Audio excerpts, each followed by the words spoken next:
Mina is a good friend of mine. She is an lick officer earning a good salary. But there was always something strange about her. She was forever unhappy. Whenever I met her, I would start to feel depressed. It was as though her gloom and cynicism had a way of spreading to others. She never had anything positive to say on any subject or about any person. Mina, did you know Rakesh has come first in his school? Naturally, his father is a school teacher. Mina, Shweta is a very beautiful girl, isn't she? When a pony is young, he looks handsome.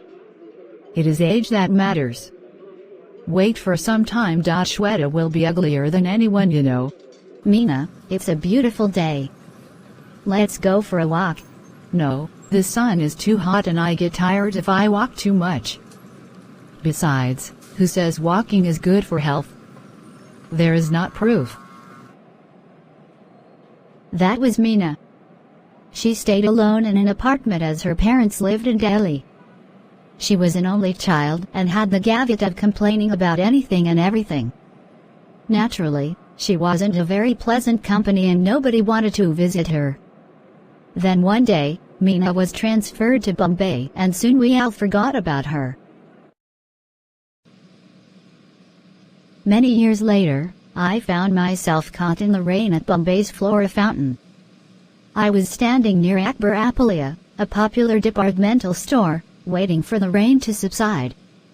Suddenly, I spotted Mina. My first reaction was to run, even in the pouring rain. I was anxious to avoid being seen by her, having to listen to her never-ending complaints. However, I couldn't escape. She had already seen me and caught hold of my hand warmly. What's more, she was very cheerful.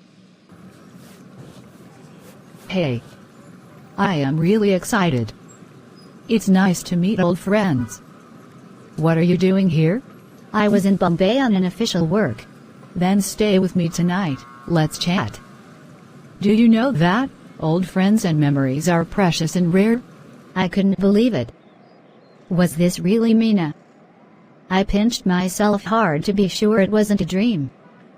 But Mina was really standing there, right in front of me, squeezing my hand, smiling, and yes, she did look happy. In the 3 years she had been in Bangalore, I had never once seen her smiling like that. A few strands of gray in her hair reminded me that years had passed. There were a few wrinkles in her face, but the truth was that she looked more attractive than ever before. No, Mina, I can't stay with you tonight. I have to attend a dinner. Give me your card and I'll keep in touch with you, I promise. Let's go and have tea at least. But Mina, it's pouring. So what? We'll buy an umbrella and then go to the Grand Hotel. We won't get a taxi in this rain. So what? We'll walk. I was very surprised. This wasn't the same Mina I had known. Today, she seemed ready to make any number of adjustments.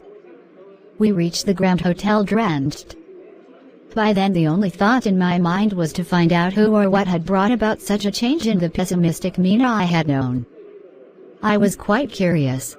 Tell me, Mina, is there a Prince Charming who has managed to change you so? No, there isn't anyone like that. Then what's the secret of your energy? A beggar changed my life. Yes, a beggar, as if to reassure me. He was old and used to stay in front of my house with his 5-year-old granddaughter. As you know, I was a chronic pessimist. I used to give my leftovers to this beggar every day. I never spoke to him. Nor did he speak to me. One monsoon day, I looked out of my bedroom window and started cursing the rain. I don't know why I did that because I wasn't even getting wet. That day I couldn't give the beggar and his granddaughter their daily quota of leftovers. They went hungry, I am sure. However, what I saw from my window surprised me. The beggar and the young girl were playing on the road because there was no traffic.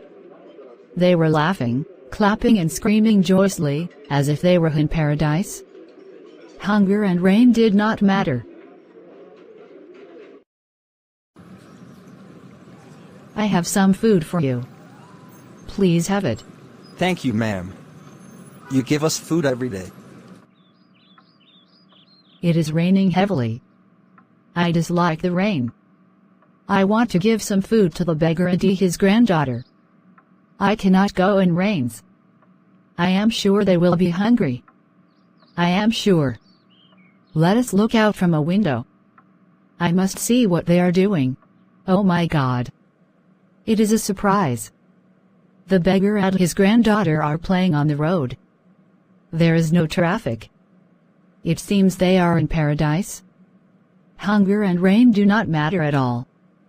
They are totally drenched and totally happy. I envy their zest for life. I should also change myself. I have so many comforts, none of which they have.